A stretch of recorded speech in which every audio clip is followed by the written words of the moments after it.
आजचा आपला कार्यक्रम वाचू आनंदे या वाचन कट्ट्यातर्फे आहे. तर मी सुरुवातीला दीप प्रज्वलन करून आपण कार्यक्रम सुरू करतो. तर श्रीयुत टामसर आणि आजच्या आपल्या प्रमुख पाहुण्या संजीवनीताई बोके, वंदनाताई गवळेकर आणि सानिका जोशी त्यांना दीप प्रज्वलन करायची विनंती करते.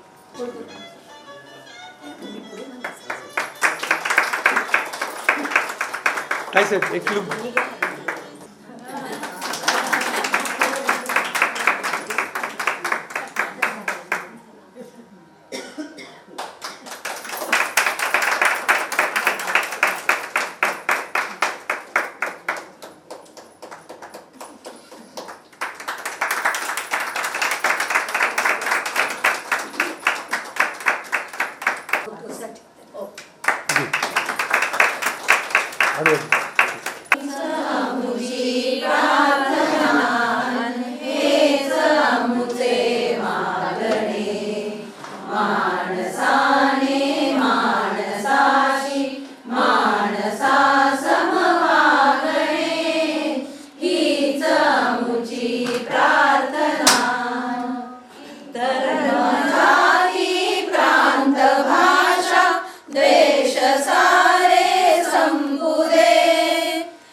आपल्या सगळ्यांचं मी प्रीतीला माहुरकर हार्दिक स्वागत करते. या वास्तूमध्ये आपला हा दुसरा कार्यक्रम आहे. पहिला सुप्रसिद्ध अभिनेत्री मानसी मागीकर यांना आपण बोलवलं होतं इथे, तर त्यांची प्रगत मुलाखत आम्ही घेतली होती.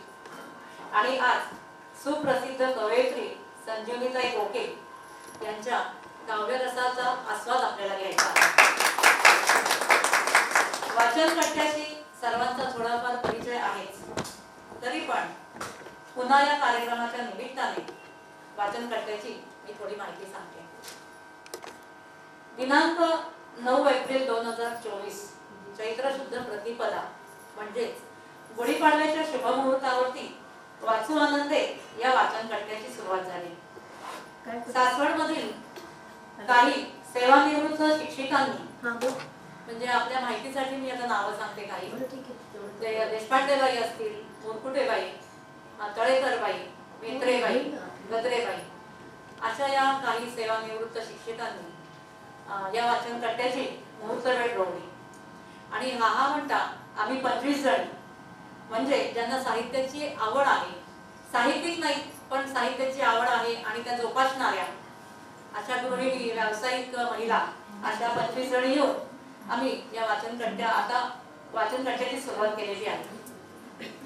आठवड्यामधून एक तास प्रत्येकीच्या घरी जाऊन विविध विषयांवरील पुस्तकाचे वाचन, त्यावर चर्चा आणि नंतर वेगवेगळ्या प्रकारची भाषा टोळी घालणं एकमेकांना, ती सोडवणं, असं एकंदर या कट्ट्याचं स्वरूप आहे. आता आम्ही त्याच्यामध्ये एक ॲडिशन केली आहे, ती म्हणजे जुन्या कविता, म्हणजे आता पाठ्यपुस्तकातल्या मराठी कविता आपण विसरत चाललेलो आहोत, आपल्या मुलांना पण त्या माहिती नाही. त्याच्या कविता, भावगीतं, देशभक्तीपर गीतं यामध्ये आम्ही म्हणतो आणि एक तास आमचा कसा मजेत जातो ते आम्हाला कळत नाही आणि पुढच्या बुधवारची आम्ही आतुरतेने वाट बघत बसतो.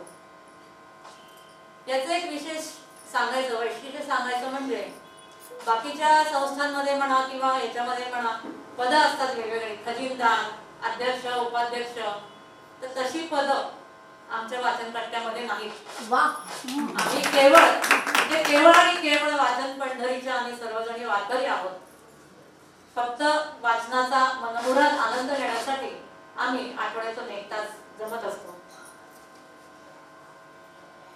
वाचन कट्टा सुरू झाल्यानंतर इतके म्हणजे सासवडमध्ये सगळीकडूनच आम्हाला हे की आम्हाला पण घ्या, आम्हाला पण घ्या, म्हणजे असे बहुतेक बऱ्याच जणी आहेत, जेंट्स आहेत, लेडीज आहेत, म्हणजे महिला आहेत की ज्यांना याची आवड आहे, साहित्याची आवड आहे आणि कुठेतरी प्रगट व्हायचं असतं त्यांना, म्हणून बऱ्याच जणांनी आम्हाला हे केलं.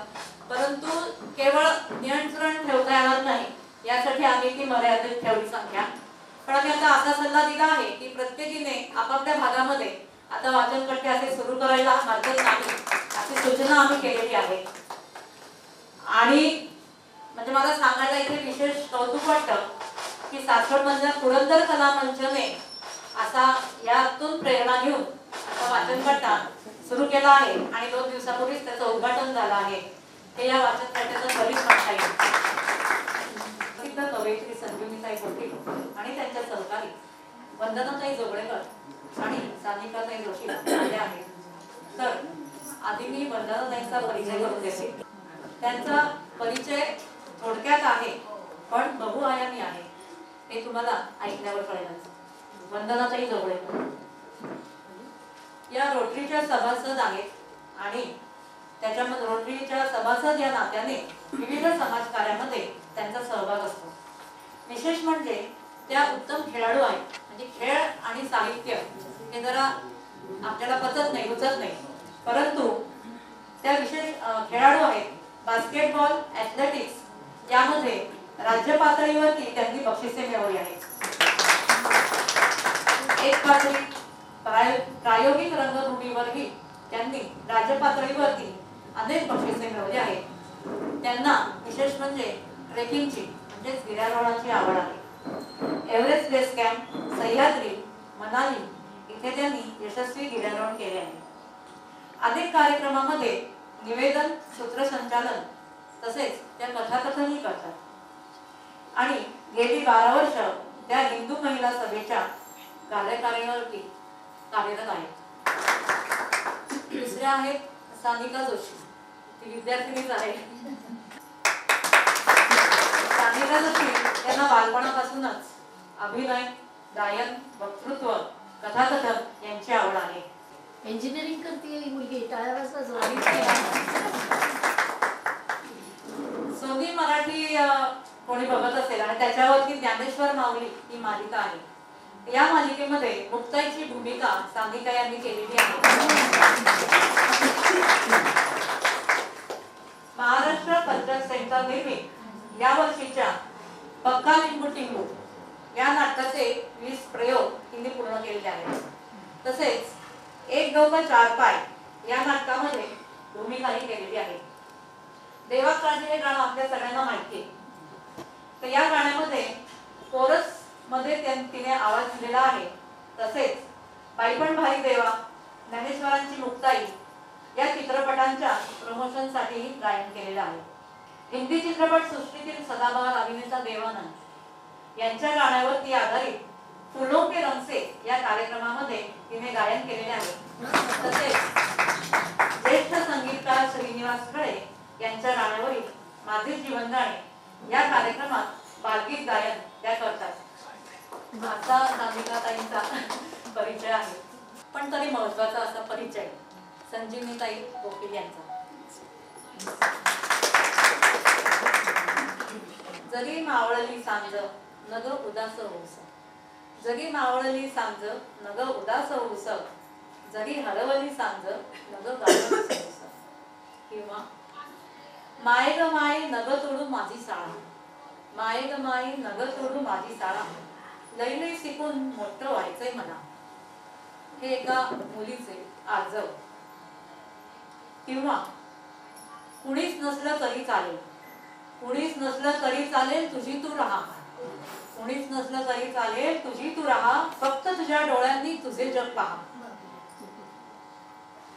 असा आश्वासक धीराचा हात आपल्या पाठीवरून कोणीतरी फिरवत आहे असं वाटणारी कविता. जेव्हा आपण संजीवनीताईंच्या कविता वाचतो तेव्हा असं वाटतं की त्या आपल्यालाच उद्देशून बोलत आहेत. अशा भावनेने ओथंबलेल्या आणि तरी अर्थपूर्ण, नुसत्या भावना नाही तर त्याच्यामध्ये गंभीर अर्थ दडलेला आहे अशा संजीवनीताईंच्या या कविता आहेत. आणि या कवितांमधूनच त्या आपल्याला खऱ्या कळतात. तरी सुद्धा त्यांच्या व्यक्तिमत्वाचे विविध पैलू आपल्याला माहिती व्हावे म्हणून त्यांचा परिचय मी थोडासा करून देते. संजीवनीताई वकील या हिंदी विषयातून एम.ए. झालेले आहेत आणि विशेष म्हणजे त्यामध्ये त्यांनी सुवर्ण पदक मिळवलेले आहे. एवढंच नाही, वेळ पण त्यांनी सुवर्ण पदक घेऊनच केलेला आहे. कादंबरी, कथासंग्रह, एकांकिका संग्रह, 5 कविता संग्रह, बाल साहित्य, अनुवाद असे जवळजवळ 28 साहित्य प्रकार संजीवनीताईंच्या नावावरती आहेत. आता आपण यांना काही पुरस्कार मिळालेले आहेत. ती यादी खूप छोटी आहे. पुरस्कार बरेच मिळाले, म्हणजे एकूण 45 असे पुरस्कार त्यांना मिळवलेले आहेत. त्यातले काहीच पुरस्कार मी इथे वाचून दाखवते. पुणे मराठी साहित्य परिषदेचा विशेष ग्रंथोत्तेजक पुरस्कार, गदी माडगुळकर पुरस्कार, पुणे महानगरपालिकेचा गुणवंत नागरिक सन्मान पुरस्कार, तसेच मराठी साहित्य परिषद राजगुरुनगर चा काही नामदेव ढसाळ पुरस्कार त्यांना मिळालेला आहे.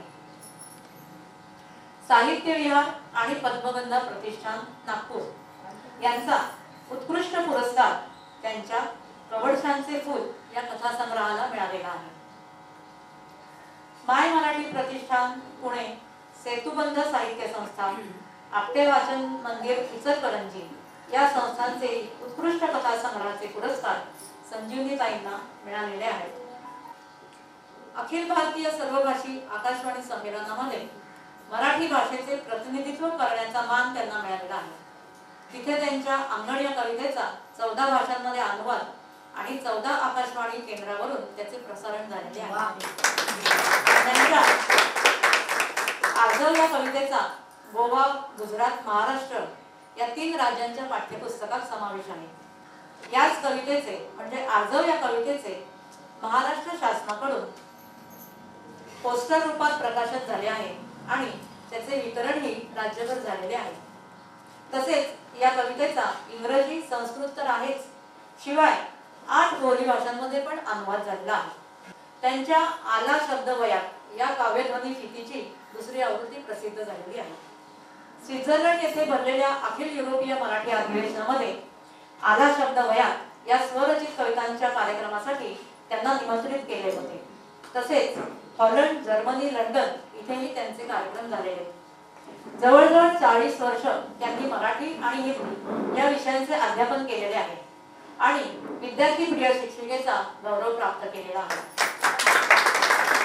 अक्षरयात्री या संस्थेची स्थापना करून नाट्य चित्रपट क्षेत्रातल्या मान्यवर कलावंतांकरवी पुण्यामधल्या इंग्रजी मराठी माध्यमातल्या विद्यार्थ्यांपुढे मराठीतील उत्तमोत्तम साहित्य कृतींचे अभिव्यक्ती त्यांनी घडवून आणलेले आहे.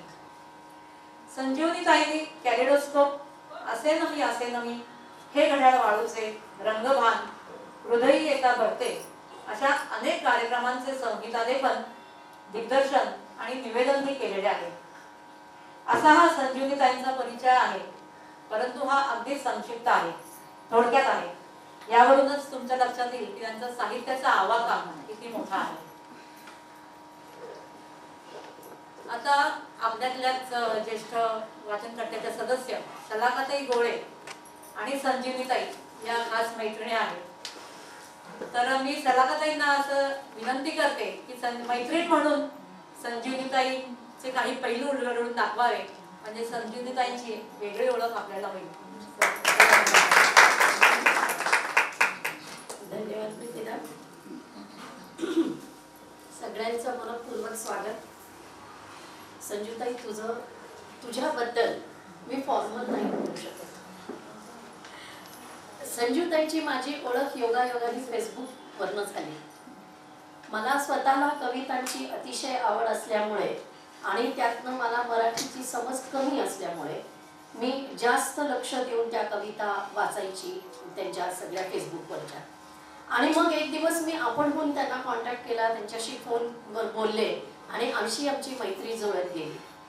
संजूताई, तू मला पहाटे वेगळीच वाटायची. तिन्ही सांजला वेगळीच तिची कविता मी ऐकायची. पहाटेची कविता वेगळीच असायची.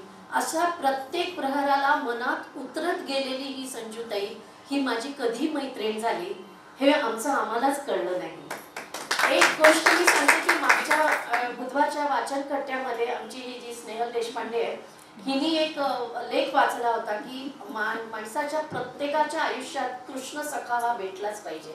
मग तो सखा तोही चालतो आणि तीही चालते. तशी ही माझी कृष्ण सखी आहे. ती मला भेटलेली माझ्या आयुष्याच्या वळणावर की जिथे मी बरंच काही हिच्याजवळ एक्सप्रेस करू शकते, हिला विचारू शकते, हक्काने बोलू शकते. वंदनाचा माझा परिचय आजच झालाय, सानिकालाही मी आजच पाहतीये. पण संजूताईची इमोशनल IQ ज्याला आपण म्हणतो तो हायेस्ट लेवलचा आहे.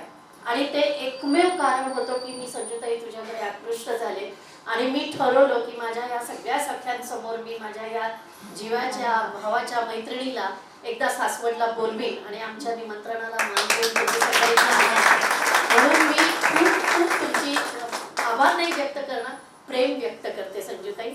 आणि एक कविताबद्दल मला जे वाटतं ते मी बोलून दाखवते आणि थांबते, कारण आम्ही सगळेच उत्सुक आहोत तुला ऐकायला, वंदनाला ऐकायला. अर्थात अगेन हिंदी में. भाषा के माहौल में कविता की मौजूदगी, भाषा के माहौल में कविता की मौजूदगी का तर्क जीवन सापेक्ष है. उसके प्रेमी और प्रशंसक हमेशा रहेंगे, भले ही वो ज्यादा ना हो मगर वो हमेशा समर्पित रहेंगे. और इसी पर मुझे तहे दिल से यकीन है. इसीलिए दोस्तों आज की ये महफिल आपकी है.